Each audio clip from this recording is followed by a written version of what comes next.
Nicole's message shattered 3 years of silence. Eric only ever contacted her for one thing: donate blood for Wendy. Each command came with a cold $500,000 transfer, as if her blood were a transaction. Now a photo of Eric sleeping beside Wendy burned her screen.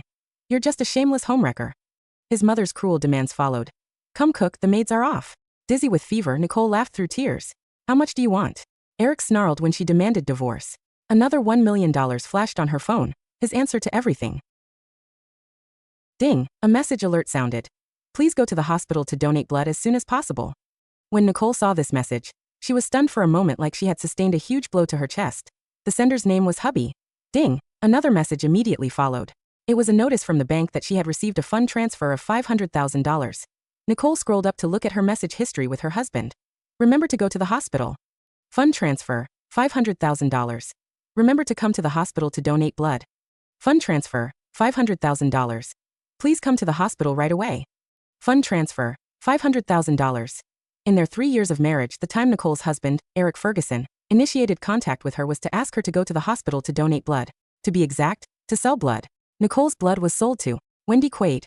Eric also treated Nicole as a stranger throughout their marriage. This month alone, Nicole had already given blood 3 times, which was more than her body could tolerate. Nicole sat on the sofa as her eyes unconsciously became moist and started to blur. Yesterday, while she was waiting for Eric to get off work, she stood in the rain for more than an hour, so she was feeling unwell and dizzy today and did not go into the office. Eric probably did not know that she had a fever either. She coughed and held her phone, hesitating whether to reply. Suddenly, an unfamiliar number sent her a message that crushed her last ounce of perseverance and self-respect. "Even if you are Mrs. Ferguson, you're just a nominal wife and shamelessly occupy this position for 3 years. Has Eric ever looked at you once before? He slept over at my place last night. If I were you, I'd find a rope to hang myself. You're just an interfering homewrecker." A homewrecker? Nicole suddenly felt suffocated, depressed, and was shaken. Nicole was Eric Ferguson's legal wife.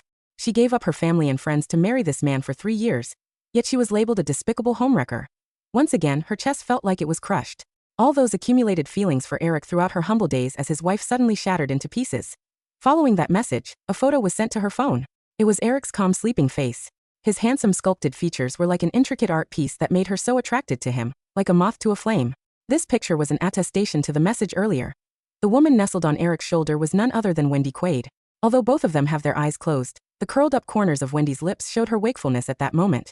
They looked like a pair of intimate lovers. Her phone suddenly rang. It was a call from the Ferguson villa. When Nicole habitually picked it up, Eric's mother, Quinn, curtly ordered her around. "Nicole, did you forget what day it is? The maids are off today, so hurry up and come over to cook for us." Nicole sneered and hung up the phone without saying anything. She had been walking on eggshells around Eric Ferguson, trying to maintain this fragile marriage. At the office, everyone underestimated her, but she still did her best to play the role of Eric's secretary. At home, Eric's mother and sister looked down on her because of her unknown origins. They were mean and picked on her every chance they could. They ordered her around, asking her to cook, do the laundry, and even clean the house. Nicole, who was supposed to be the young madam of the Ferguson family, was treated like a lowly servant. She stayed meek and obedient. She also never complained about any of this to Eric for fear of troubling him and putting him in a difficult position. She had endured so much that she was desensitized to it. Regardless of how much others despised her, Nicole was still willing to persist and endure all of it for the sake of Eric Ferguson. However, for the past 3 years, Eric never seemed to remember that she was his wife. The extent of their communication was when he gave her work to do at the office, urged her to donate blood, and transferred money to her. At this moment, Nicole felt exhausted. She could not hold on any longer. This was not the first time Wendy Quaid tried to provoke her. In the past, Nicole could always laugh off those harsh and mean words, but this photo completely trampled on her self-esteem. Humiliation, loneliness, and a harsh cold engulfed her. Was my 3 years of marriage a joke? At this moment, Nicole's face was extremely glum. She had finally made up her mind. Fine. It's time for this joke to be over. Nicole scrolled through her phone, and without hesitation, she sent Eric a message. "Let's get a divorce." Although she was still feeling dizzy, she knew that this was the right decision. Eric called her immediately. Nicole had already expected his wrath at this moment. The man's voice was harsh and cold as he said, "Nicole, what are you making a fuss about? How much do you want? Just state a price."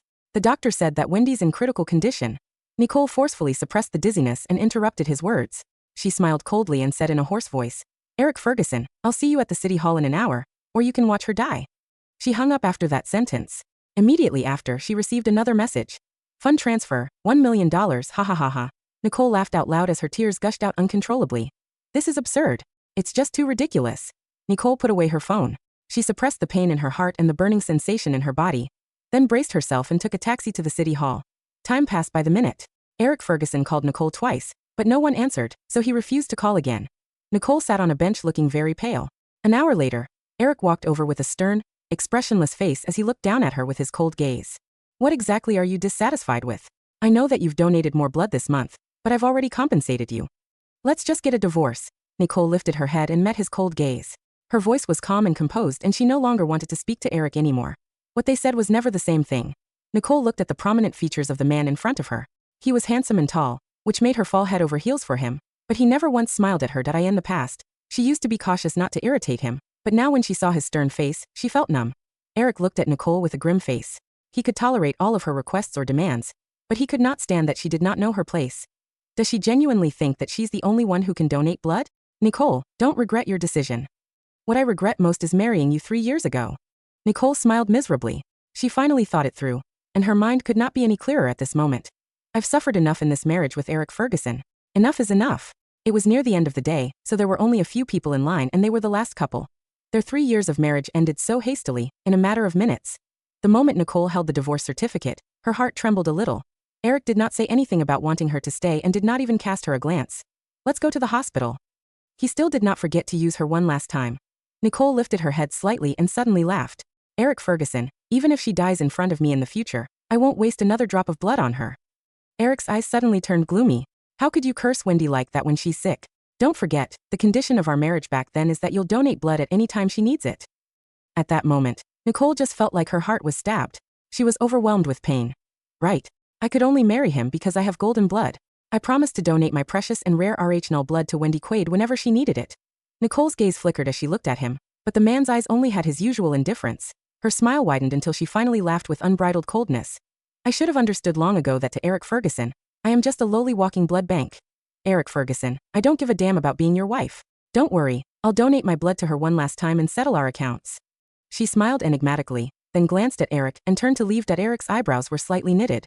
He felt inexplicably irritable. He felt that there was something not quite the same with Nicole today, but he could not describe the feeling. It was like she was out of his control. In their 3 years of marriage, he thought that he already knew her well. She was clingy and persistent before they got married, but she became a meek and obedient wife after. Recently, Wendy needed more blood transfusions. He felt guilty about it, but Nicole had never refused, so he felt more relieved and thought of compensating her in other aspects. Regardless of her initial intentions of marrying him, Nicole was a good wife.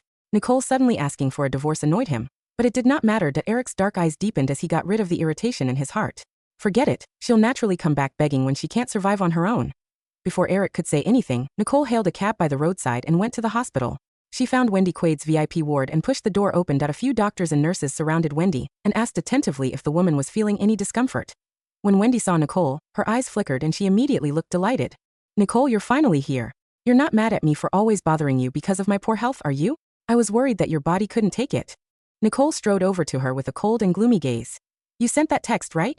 She went straight to the point. Before Wendy could answer her, Nicole slapped Wendy's face viciously. Ah!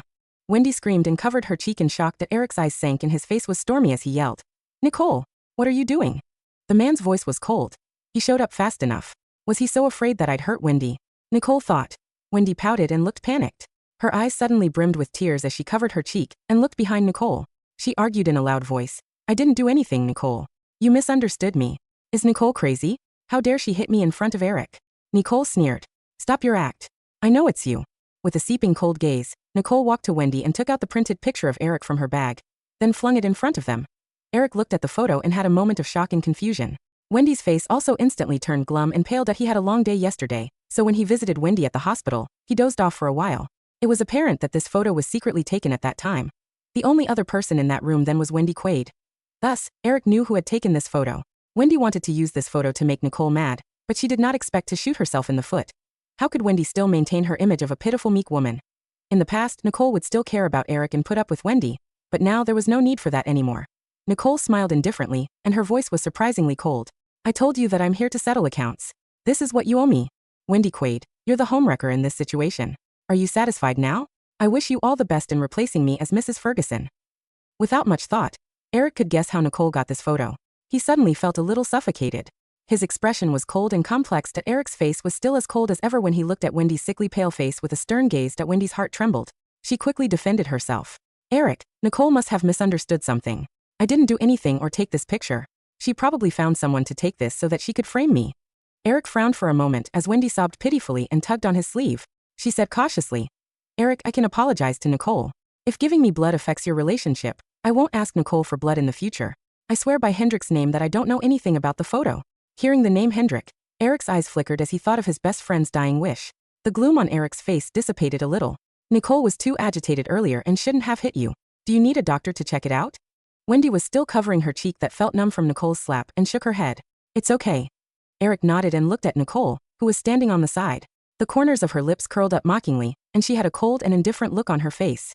Seeing her like this, Eric inexplicably felt a strange emotion in his heart. "You wanted a divorce because of this? Never mind, get your blood drawn first."